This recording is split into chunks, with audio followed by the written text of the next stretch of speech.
एक बार की बात है, महात्मा बुद्ध के शिष्य आनंद कहीं जा रहे थे। रास्ते में उन्होंने देखा कि एक अधेड़ व्यक्ति एक चट्टान पर बैठा रो रहा है। आनंद उसके पास गए और बोले, क्या बात है, तुम कौन हो और क्यों रो रहे हो? आनंद की बात सुनकर उस व्यक्ति की सिसकियां थम गईं। वह अपने आंसू पोंछता हुआ बोला, मैं पास के गांव का रहने वाला एक बदनसीब व्यापारी हूं। मैं जो भी काम करता हूं वह बिगड़ जाता है। व्यापार के चक्कर में मैंने अपनी पत्नी के गहने गंवा दिए। मैंने अपने परिवार को भी खो दिया। यहां तक कि मेरा घर भी गिरवी पड़ा है। मुझे तो लगता है कि मैं किसी काम का नहीं हूं। मेरी किस्मत ही खराब है। उसकी बात सुनकर आनंद बोले, तुमसे किसने कहा कि तुम्हारी किस्मत खराब है? जरा मैं भी तो जानूं कि तुम्हारी किस्मत में क्या खराबी है। वह व्यक्ति बोला, पहले मैं खेती करता था, पर हर साल उसमें घाटा होता था। कभी सूखा पड़ जाता तो कभी ज्यादा बारिश के कारण फसल बर्बाद हो जाती। इससे परेशान होकर मैंने व्यापार करने का निश्चय किया। मैंने पत्नी के गहने बेचकर अपना व्यापार शुरू किया, लेकिन मेरा व्यापार नहीं चला। शुरू शुरू में परिवार वालों ने मेरा साथ दिया, लेकिन जैसे जैसे मुझे नुकसान होने लगा, मेरे परिवार वाले भी मुझसे दूर हो गए। मैं यह सब उनके लिए ही कर रहा था, लेकिन अब वे लोग मुझे देखकर नजरें फेर लेते हैं और मुझे ही मेरे परिवार की दुर्दशा का जिम्मेदार ठहराते हैं। उस व्यक्ति ने एक लंबी सी सांस ली और फिर बोला, मेरा एक मित्र है। उसने भी मेरे साथ अपना व्यापार शुरू किया था। उसका व्यापार अच्छा चल रहा है। वह जब भी मेरे घर आता है तो अपनी सफलता की कहानियां सुनाता है। उसकी बातें सुनकर मेरे घर वाले भी कहते हैं कि उसे देख और कुछ सीख। हमें तो लगता है कि तेरे वश का कुछ भी नहीं है। उन लोगों की बातें सुन सुनकर अब तो मुझे भी लगने लगा है कि शायद मेरे वश का कुछ भी नहीं है। अब तो मुझे अपना जीवन ही व्यर्थ लगने लगा है। मेरे मन में ख्याल आता है कि अपना जीवन समाप्त कर लूं। मैं यहां आया भी इसी इरादे से था, लेकिन हिम्मत नहीं कर पाया। इसीलिए यहां एकांत में बैठा विलाप कर रहा था। आनंद बोले, अच्छा, तो ये बात है। वैसे क्या तुम इसके अलावा कुछ और भी कहना चाहते हो? उनकी बात सुनकर वह व्यक्ति बोला, मैं जो भी काम करता हूं, मेरा हर काम खराब हो जाता है। दूसरी ओर मेरा मित्र है जो हर समय मुझे नीचा दिखाने का प्रयत्न करता रहता है। मुझे समझ में ही नहीं आता है कि मैं क्या कहूं। आनंद बोले, क्या तुम अपने मित्र की बातें सुनकर दुखी हो जाते हो? हां, मैं उसकी बातें सुनकर स्वयं दुखी हो जाता हूं, उस व्यक्ति ने जवाब दिया। आनंद ने पूछा, तुम्हें किस बात का दुख होता है, अपने असफल होने का या फिर मित्र के सफल होने का?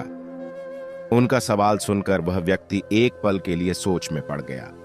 फिर वह बोला, अगर सच कहूं तो मुझे अपने असफल होने का उतना दुख नहीं होता है जितना कि मित्र के सफल होने का होता है। अर्थात यदि तुम्हारा मित्र असफल हो जाए तो तुम्हें खुशी होगी? आनंद ने प्रश्न किया। वह व्यक्ति बोला, हां, मुझे बहुत खुशी होगी। इसका मतलब है कि तुम्हारी खुशी तुम्हारे मित्र पर निर्भर है। आनंद बोले, अगर वह चाहे तो तुम्हें खुश कर सकता है और अगर वह चाहे तो तुम्हें दुखी कर सकता है। तुम स्वयं से न तो खुश हो सकते हो और न ही दुखी हो सकते हो। अर्थात तुम अपने मित्र के गुलाम हो गए हो, इसलिए तुम्हारा कुछ नहीं हो सकता। ऐसा न कहें महत्मन, उस व्यक्ति ने हाथ जोड़ दिए। आपकी बातें सुनकर मुझे कुछ आशा बंध रही है। आनंद बोले, जब हम किसी से आशा बांध लेते हैं तो उस पर निर्भर हो जाते हैं। ऐसे में हमारी खुशी और दुख भी उस पर निर्भर करने लगता है। इससे बेहतर है कि तुम अपने आप से आशा बांधो। जब तुम ऐसा करोगे, साथ ही पूरे जतन से काम करोगे, तो तुम्हें सफलता अवश्य प्राप्त होगी। कहते हुए आनंद ने एक पल के लिए उस व्यक्ति की ओर देखा, फिर अपनी बात आगे बढ़ाई। तुम्हें लगता है कि तुम्हारा मित्र तुम्हें दुखी करने आता है, पर अगर विचार करो तो वह बातें तो सच्ची ही कहता है। वह अपने संघर्ष और अनुभव की बातें बताता है। तुम उन बातों से बहुत कुछ सीख सकते हो। तुम्हें इसके लिए उसका धन्यवाद करना चाहिए कि तुम्हें घर बैठे कुछ अनुभव मिल रहे हैं। तुम उन अनुभवों का लाभ उठाओ, नई शुरुआत करो, कर्म करते जाओ, हार मत मानो। एक दिन तुम्हें सफलता अवश्य मिलेगी। आज तुम जिसे अपना बुरा वक्त या बुरी किस्मत कह रहे हो, एक दिन यह बदल जाएगी। इसी के साथ तुम्हारे विचार भी बदल जाएंगे। और देखना, जब तुम्हारा अच्छा वक्त शुरू होगा, तब तुम्हारा मित्र भी तुम्हें अपनी सफलताओं की कहानियां नहीं सुनाएगा, तब वह अपनी असफलताओं की बातें बताएगा, ताकि तुम उसकी बातें सुनकर भ्रमित हो जाओ, तुम्हारा आत्मविश्वास हिल जाए और तुम गलत निर्णय ले सको। लेकिन उस समय भी तुम्हें अपनी बुद्धि का प्रयोग करना होगा। तुम्हारा मित्र जैसे आज तुम्हें दुखी करने आता है, उसी तरह उस समय भी वह तुम ऐन दुखी करने आएगा, क्योंकि जिस तरह उसे दुखी देखकर तुम्हें मजा आता है, उसी तरह उसे भी तुम्हें दुखी देखने में उतना ही मजा आता है। वह व्यक्ति बोला, आपने सही कहा, लेकिन मेरा सबसे बड़ा दुख यह है कि मेरे परिवार के लोग भी इसमें शामिल हैं। वास्तव में मैं तो अपने परिवार के लिए अच्छा करना चाहता था, लेकिन वे लोग भी मेरी बात नहीं समझते हैं। वे भी मुझे गलत कहते हैं और अब तो वे मेरे साथ भी नहीं हैं। आनंद बोले, मैं सब समझ गया। तुम सांत्वना चाहते हो। वास्तव में इस दुनिया में सभी लोग सांत्वना ही चाहते हैं। हम चाहते हैं कि हम जब भी कुछ करें तो लोग हमारी प्रशंसा करें, लेकिन आम तौर से ऐसा नहीं होता है, इसलिए हम दुखी हो जाते हैं। हमें लगता है कि हमारे मित्र, परिवार वाले सब मतलबी हैं। लेकिन तुम अगर किसी को अपना परिवार मानते हो और उसके लिए कुछ करना भी चाहते हो, तो तुम्हें ऐसा क्यों लगता है कि तुम दूसरों के लिए कुछ कर रहे हो? वास्तव में तुम अपनी खुशी के लिए कर रहे हो। इसलिए परिवार के लिए कुछ करना वास्तव में अपने लिए ही करना होता है। लेकिन अगर ऐसा करते समय तुम्हें लगता है कि तुम दूसरों के लिए कर रहे हो, तो तुम दुखी रहोगे।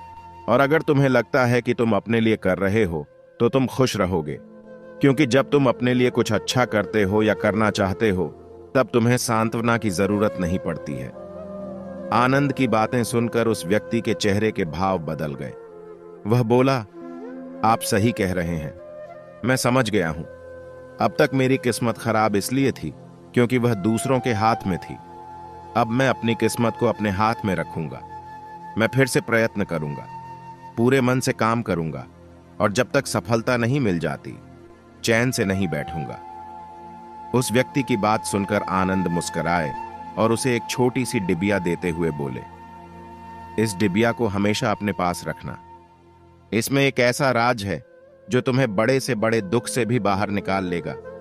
लेकिन इसे तभी खोलना जब तुम्हारे जीवन में कोई रास्ता ना सुझाई दे और तुम्हें लगे कि सब व्यर्थ है। यह दुनिया व्यर्थ है और यहां रहना भी व्यर्थ है। उस व्यक्ति ने आनंद को धन्यवाद दिया और डिबिया को लेकर चला गया। उसने नए उत्साह के साथ फिर से अपना व्यापार आरंभ किया। उसका व्यापार चल निकला। अपनी मेहनत और लगन के बल पर वह एक बड़ा व्यापारी बन गया। परिवार वाले भी उसके साथ आ गए और उसका जीवन हंसी खुशी बीतने लगा। अब वह भूतकाल का रोना छोड़ चुका था। वह विश्वकाल की भी चिंता नहीं करता था, बस अपने वर्तमान को संवारने में लगा रहता था। और जो कुछ भी वह करता था, वह अपने लिए करता था, अपनों के लिए करता था। इसलिए वह प्रसन्न था। उसके जीवन में अब कोई दुख नहीं था। लेकिन वक्त हमेशा एक जैसा नहीं रहता है, वह बदलता रहता है। उसके जीवन में भी बदलाव आया। एक दिन उसके राज्य पर किसी दूसरे राजा ने चढ़ाई कर दी। उसने इस राज्य पर अपना कब्जा कर लिया। उसके सैनिकों ने चारों ओर लूटमार मचा दी। उन्होंने व्यापारी का सारा धन लूट लिया। उसके घर में आग लगा दी। जान बचाने के लिए उसे अपने परिवार के साथ वहां से भागना पड़ा। वह व्यक्ति अपने परिवार के साथ कई दिनों तक इधर उधर भटकता रहा। वह दाने दाने को मोहताज हो गया। उसका बच्चा बीमार हो गया। इलाज के अभाव में वह तड़पने लगा। यह देखकर उसका हृदय चीत्कार कर उठा। वह कैसे अपने बच्चे का इलाज कराए? उसके पास तो खाने के लिए भी पैसे नहीं थे। ऐसे में उसे एक बार फिर निराशा ने घेर लिया। उसे लगने लगा कि उसका जीवन व्यर्थ है, सारी दुनिया व्यर्थ है, किसी भी बात का कोई मतलब नहीं है। भले ही आप जीवन में कितना भी कुछ कर लो, कितनी भी सफलता हासिल कर लो, पर अंत यह जीवन समाप्त ही होता है। तो फिर ऐसे में जीवित रहने का क्या फायदा? इससे तो अच्छा है कि वह अपना जीवन समाप्त कर ले। लेकिन तभी उसके दिमाग में आनंद की दी हुई डिबिया याद आई। उसने उत्सुकता के साथ उसे खोला। डिबिया के भीतर एक पर्ची रखी हुई थी। पर्ची पर कुछ लिखा हुआ था।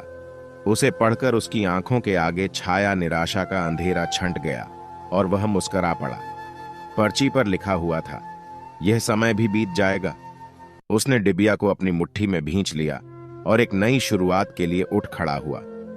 दोस्तों, अगर आप भी ऐसी ही परिस्थिति से गुजर रहे हैं तो निराश न हो। अपने अतीत पर शोक मत करें, न ही भविष्य की चिंता करें। अपने वर्तमान को जियो और उसे बेहतर बनाने के लिए सच्चे मन से प्रयत्न करें। यकीन मानो, जल्दी ही आपकी किस्मत भी बदलने वाली है।